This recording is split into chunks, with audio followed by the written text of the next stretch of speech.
My sister totaled her car and said, "Don't worry. My brother will cover it." My parents co-signed the loan in my name. I reported the fraud. Now they're saying I betrayed the family. It's weird how quick people start calling you selfish the moment you stop letting them walk all over you. I used to think I was the responsible one, the dependable one. My sister was the creative soul. My brother just needed time. And me? I was the guy who made things work. Paid rent when my dad's card got declined. Drove 6 hours to help my mom with her new phone. Signed for packages no one thanked me for. Apparently that also meant I was supposed to fund a new car without knowing.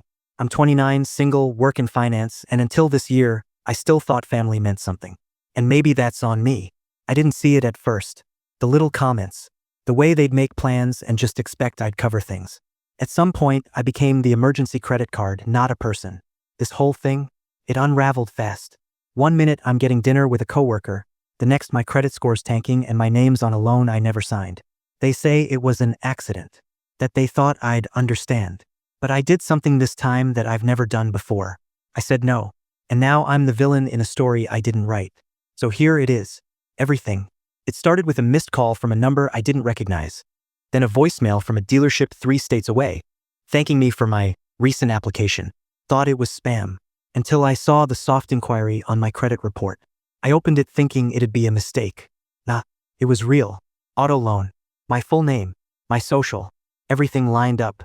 Except I'd never been within 100 miles of that place. I asked my mom if she knew anything. She went quiet, then said, "Oh, did they call already?" Like she was telling me dinner might be late. I laughed. Thought she was joking. She wasn't.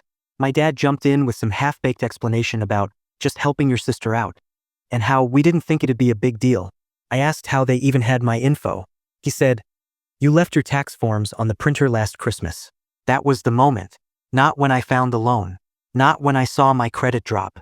That sentence, "You left your tax forms." That's when something cracked in me.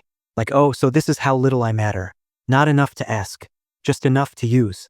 I don't know what flipped in me, but I didn't yell. Didn't argue. I just hung up, locked my accounts, and filed the report. Cold. Methodical. Like I was taking inventory after a break-in. Because that's exactly what it felt like. A burglary in slow motion, signed in blue ink by the people who raised me. Growing up, I didn't realize we were a family of roles until I started comparing notes with other people. Like, you think your dynamic is normal until someone goes, "Wait, your parents did what?" For me, it was always the responsible one. My sister, Maddie, got to be spontaneous and full of potential. My brother Kyle, the misunderstood one. He played guitar in the basement and failed out of community college twice, but apparently just needed encouragement. Meanwhile, I was the guy who didn't need much. Quiet, reliable, got straight A's, got a job, paid my way through school, didn't cause problems.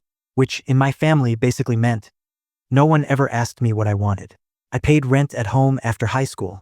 Not because they asked, because my mom cried once about how tight things were, and I just started handing her half my paycheck.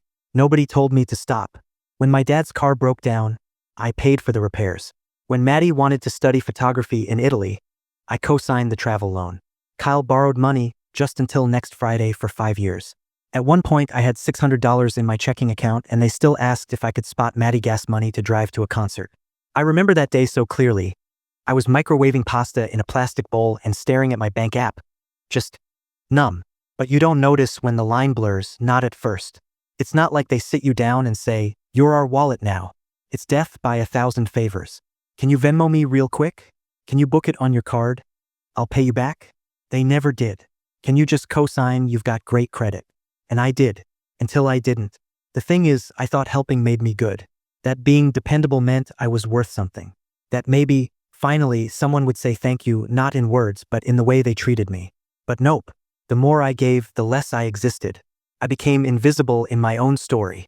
At family dinners, they joke that I was like an uncle already. Because I never dated, never traveled, never made messy choices like them. Kyle once said I was basically married to my spreadsheets. I laughed along. But inside, that stung. And still, I kept showing up. Helped Maddie move apartments twice. Paid to fix her cracked phone screen. Took time off work to drive Dad to a specialist because he didn't want to navigate the parking garage. Every time I thought, this'll be the moment they see me, respect me, and every time nothing changed. Until that loan. That single moment that shattered the illusion I was part of something safe. I wasn't a son. I wasn't a brother. I was a credit score with a heartbeat. And they didn't even have the decency to lie well. That was the last time I ever answered a call from them without letting it ring twice. Just so I could remind myself, I don't owe them fast access to me anymore. The wild part? I didn't even realize how far gone it was until a friend pointed it out. We were grabbing coffee, like actual catch-up coffee, not just run into each other and fake smile. And I mentioned that I might have to push our weekend plans because my sister needed a ride to a wedding 2 hours away. He gave me this look, not rude, just confused. Said, "Don't you work 60-hour weeks? Can't she Uber?" And I literally said, "Yeah, but I promised." Then I just heard myself, like my own voice sounded alien. What was I doing promising that? What kind of grown man rearranges his schedule to chauffeur his fully licensed sister to a party she didn't even invite me to? It started spiraling in my head after that. All the little things. How they didn't tell me Kyle got arrested that one time until weeks later, but called me the next day to wire bail money. How they never showed up to my apartment, but expected me to drive to theirs for every birthday, every holiday, every "hey, we're just doing tacos." How Maddie once posted on Facebook that I was basically her second dad, and not in a cute way, in a he fixes things when dad doesn't way. I wish I could say that realization gave me power, that I set boundaries right then and there. But nah, I just sat with it, let it rot in my stomach while I kept doing the things I said I'd do. Because that's what I'd always done. Show up, pay up, shut up. There was even this one night. I'll never forget it. I was up late redoing my resume, trying to angle for a promotion, and my mom calls at 11:43 p.m. I answer thinking maybe something's wrong. She says she can't remember her Netflix password and dad's yelling in the background that the documentary cut off halfway. I legit stared at my laptop screen while she tried 3 different combinations and then asked if I could remote in and fix it. And yeah, I did it. Like an idiot. Then the car loan thing hit. And suddenly, it was like all those little moments turned radioactive. I couldn't unsee it anymore. The weight of it just crushed me. Not the money. Not even the credit damage. Just the fact that they thought I'd never notice, or worse, that I'd notice and still smile through it. Like they believed I was so conditioned to be the good guy, the fix-it guy, that I'd just roll over again. Spoiler, I didn't. The first time I confronted them, I didn't even plan to. It just kind of fell out of me. I was on speakerphone with Maddie, casually mentioning I got an alert from my credit monitoring app, trying to sound chill, like maybe it was all a misunderstanding, and she hit me with a, "Oh, you saw that?" Like it was a weather update. I said, "Saw what exactly?" And she goes, "The car thing. I mean, you've got better credit." It made more sense. Made more sense. Like I was a spreadsheet column that came out in her favor. I felt my ears burn. You ever get so mad your tongue just dries up? Like you want to scream, but your whole body just goes mute? Yeah, that. She said she was going to pay it off fast. I just needed a leg up, she said. Like I hadn't been giving her legs up since we were teenagers. I asked why she didn't tell me. Her answer? "We didn't want to stress you out." I swear I could have thrown my phone through the drywall.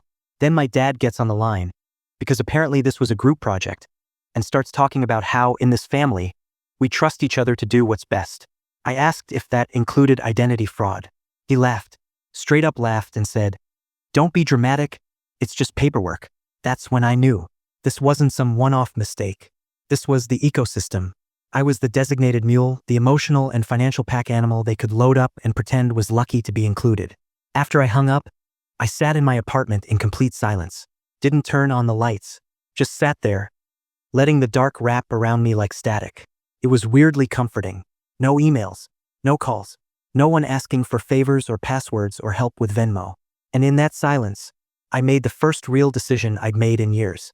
I was going to burn the whole damn system down, but cleanly. No yelling, no drama, just facts. Logged, reported, delivered, with the kind of calm that freaks people out way more than screaming ever could.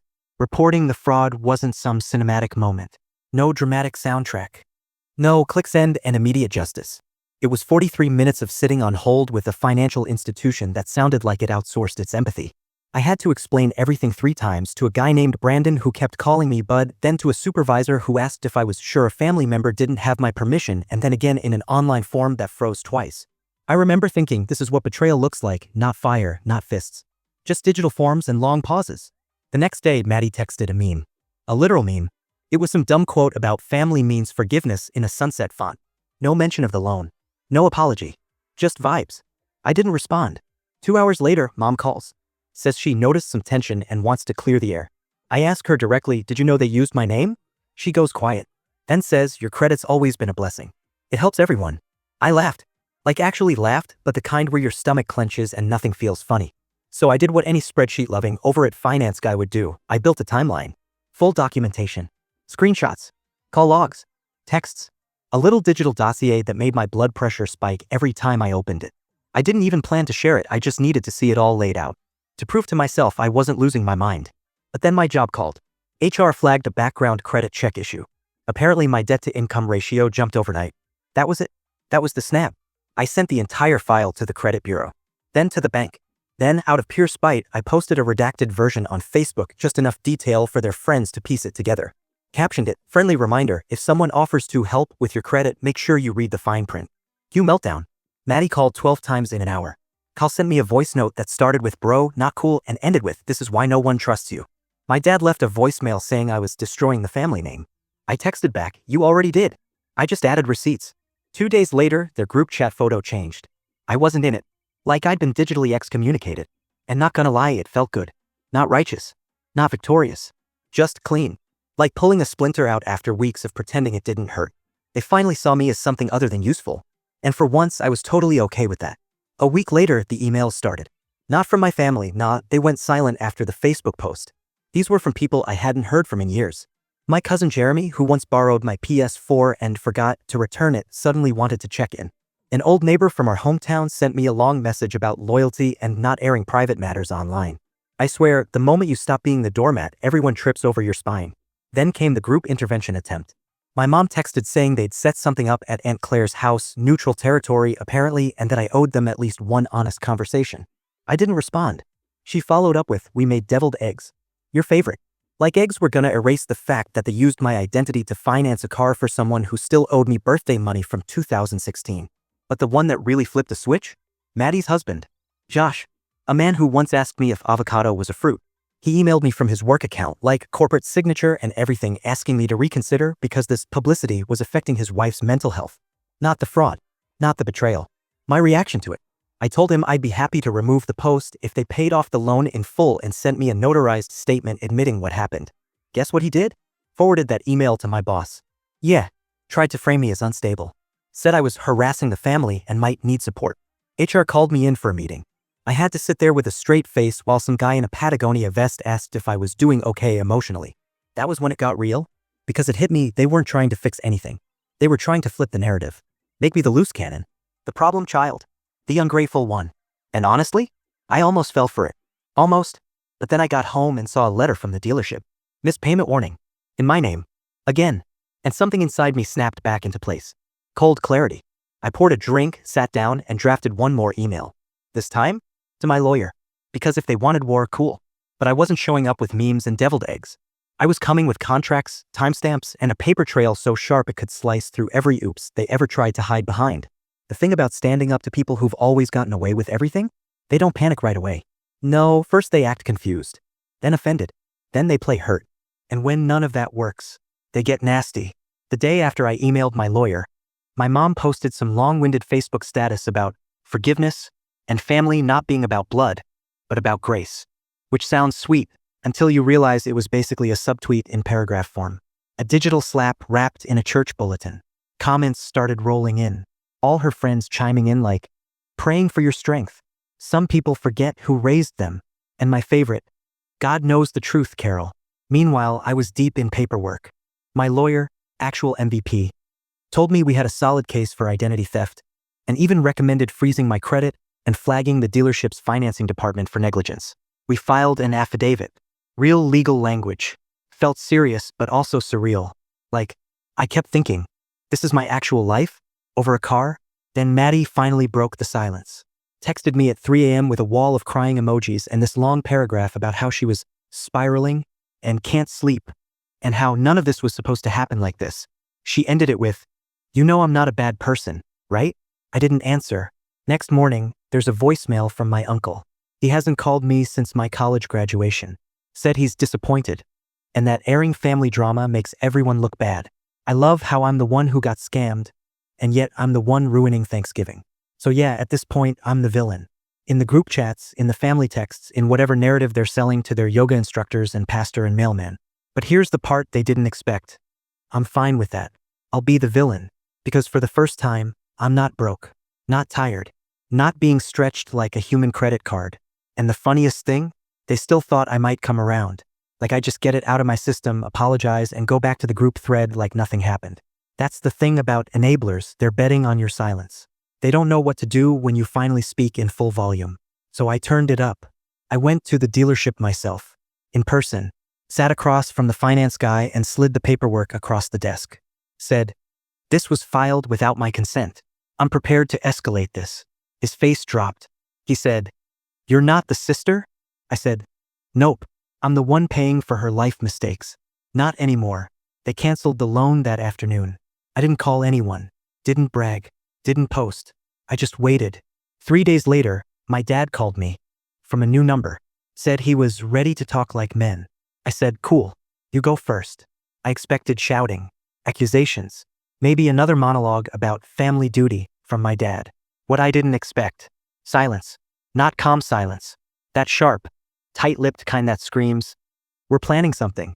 The kind where no one raises their voice because they're too busy calculating how to flip the script. I met him at a diner near his work. Public place, his idea. Probably thought I wouldn't cause a scene. Joke's on him, I wasn't even angry anymore. Just done. But that's what threw him off. He sat there, all rehearsed, pushing a plate of fries at me like we were gonna have some nostalgic father-son bonding moment. Then came the pitch. "Let's just settle this between us. Quietly, right? Because nothing says resolution like pretending your kids didn't commit federal crimes." I asked him one question. Just one. "Did you know they used my name?" He looked me dead in the eye and said, "I knew they were struggling. You weren't." That was his justification. Not denial. Not surprise. Just a shrug wrapped in guilt. Like me having a stable job was a crime, and my punishment was financing my sister's irresponsibility. I didn't finish my coffee. Just got up and said, "You raised them. This is on you." He didn't follow me out. That same night, Maddie called again. And for some reason, I answered. Curiosity. Weakness? Habit? No idea. She didn't yell. Didn't cry. Just tried to reason with me. Said it wasn't even that much money, that I overreacted, and ruined her chances of getting another loan. I told her to put that in writing.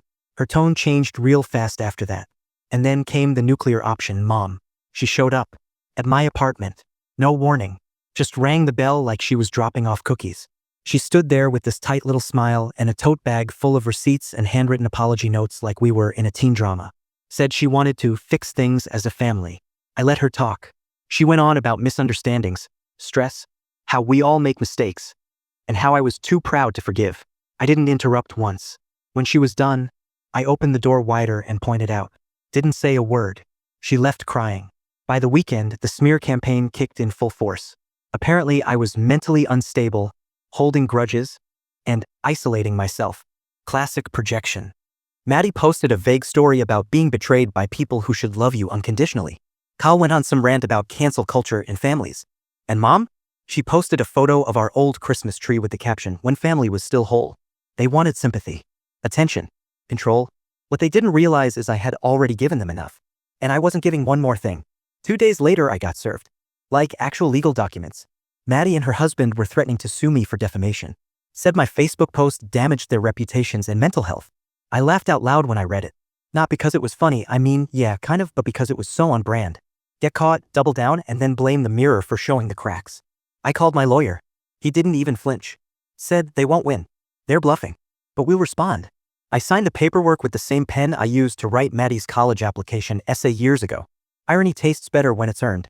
And just when I thought that was the peak of family drama, Mom called to say Grandma was disappointed in me. Not in the fraud. Not in the manipulation. In me. Apparently Grandma heard I slandered the family online and was now refusing to heal. You ever get blamed for bleeding too loud after someone stabs you? That? I started noticing weird things too. A neighbor mentioned someone was asking questions about me. My mail started arriving opened. My work inbox got a sudden flood of spam. Small things, but creepy enough to make me install a camera. Just in case. One night, I came home and found a note taped to my door. No name. Just, "You used to be better than this." I stood there, holding that piece of paper like it was a brick. And for the first time, I didn't feel angry. I felt sad. Like, deeply sad. Because whoever wrote that note actually believed I was the one who changed. That's when it hit me. These people didn't just use me. They built a whole system around it. I wasn't a son or a brother or even a person to them. I was infrastructure. A service. Something reliable that didn't complain when overused. And now that I was shutting down, they were losing power. I stopped replying. That's when things got weird. Not loud, not yet, but weird. Like they realized their go-to tactics weren't landing anymore, so they pivoted into full-on performance art. Maddie made a TikTok. Not kidding. Captioned it, "When your own blood turns their back on you, broken heart, #family drama." It got 11K views. Mostly high schoolers in the comments asking if it was real. She played it all soft-spoken and misty-eyed like she hadn't hijacked my credit to buy a car she couldn't afford. I didn't respond, but I saved it. Then Mom tried a new route. Invited me to a healing dinner. Her words. Said it'd be just the 5 of us, me, her, Dad, Maddie, and Kyle. No drama, just good food and honest talk. I let her finish the voicemail. Then I blocked her. 10 minutes later, she emailed me the invite. With a PDF of the dinner menu. Like forgiveness is a reservation and I just had to show up hungry. What they didn't get, what they still don't, is that I'm not angry anymore. I'm not even hurt. I'm just awake. And there's no going back to sleep. They're still acting like this is a temporary tantrum. Like I'll cool down, remember I'm the nice one, and crawl back into the family group chat with a LOL I overreacted. They don't understand that something broke. For good. And once it's broken, you stop pretending it ever worked. Anyway, a week later I get this letter in the mail. Handwritten. In cursive. Like full 1950s movie drama vibes. It's from my mom. For pages, front and back. She starts off by saying how much she misses me, how the house feels too quiet, how she cries every morning now. Real Oscar bait stuff. But by page 2, it flips. Suddenly it's how I've always been too sensitive, how money has poisoned my spirit, and how I'm letting outside influences turn me against the people who raised me. Outside influences equals therapy, I guess. Page 3? It's a list of things they did for me.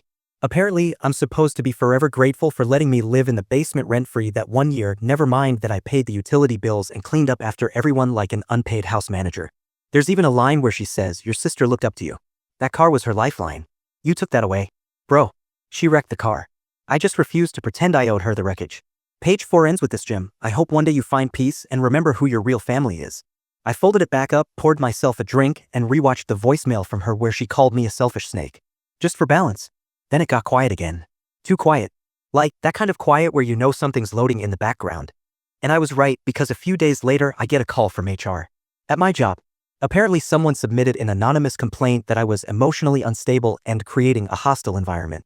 Luckily, my manager knows me. She literally laughed. But still, they went there. Tried to mess with my livelihood. My actual income. The irony? That's what finally got me to stop doubting myself. Because you don't try to destroy someone you think is wrong. You try to destroy someone you know is right. So yeah, once the HR stunt didn't land, they went full soap opera. Like, next level desperation mode. Maddie started texting me screenshots of our old group chats. You know, back when I was still the family punching bag with a wallet. Stuff like, "Look how close we used to be, crying face, and you were always the strong one. Bro, is this nostalgia or a hostage negotiation?" Then Kyle, the quiet one, the peacemaker, slid into my DMs like we were bros again.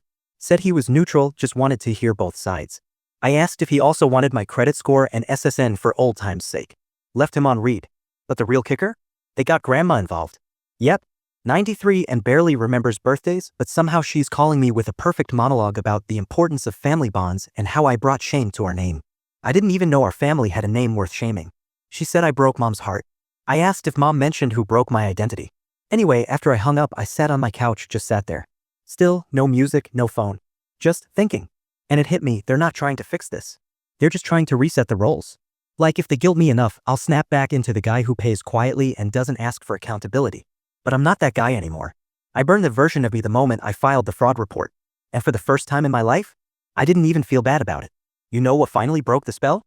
Not the fraud. Not the threats. Not even the grandma guilt speech. It was lunch. Specifically, me sitting alone on a Tuesday eating cold pasta in a Tupperware I bought myself in an apartment I paid for in peace. That was it. No calls, no crisis, no sudden favor texts. Just quiet. Boring, beautiful quiet. That's when I realized I wasn't angry anymore. Not even bitter. Just free. Like, yeah, I'd lost something. But what I gained? Space. Sanity. A chance to live without being someone's walking bailout plan. Without wondering what version of me they were gonna invent next time they needed an excuse. They still post, by the way. Little jabs. Some people forget where they came from. Family over everything. That kind of passive-aggressive hallmark venom. I don't engage. I don't even look anymore. My friend screenshotted the last one and sent it to me with LOL this you, and I just replied, not anymore. The car Maddie wrecked? Apparently it's still sitting in their driveway. No tags. No insurance. Just there, busted, silent, sun-faded. A perfect metaphor. For them. For how they treat people. For what happens when you run something good into the ground and expect someone else to pay for the damage. They can keep it. Keep the silence, the side eyes, the stories. I'm not coming back. Oh, and I just got pre-approved for a place with a garage. No cosigners. No family drama. Just me. And a door that only I have the key to. Last week, Maddie sent me a voice note. Real dramatic whisper vibes. I just want things to go back to normal. Normal. As in, me footing the bill while they clapped for themselves. I didn't even open it. Just saw the waveform, rolled my eyes, and deleted it mid-toast. Literal toast. I was making breakfast and vibing to some early 2000s pop like nothing ever happened. I guess that's the part they really can't handle, that I'm okay. That I didn't collapse. That my world didn't end when I stopped playing the golden child with a debit card. They're used to people crawling back, crying, begging to be let back in. But me? I'm not interested in the reunion tour. Let them spin their stories. Let them act confused in group chats and passive-aggressive potlucks. I'm done being the twist in their morality play. I've got new problems now, like whether I want a couch with a chaise or not. Or how to tell my neighbor I don't want to join their trivia night but still seem polite. Real-world stuff. Peaceful, stupid, wonderful stuff. So yeah, that's the story. No grand revenge. No explosive final showdown. Just me. Quiet. Clean credit. And absolutely positively out.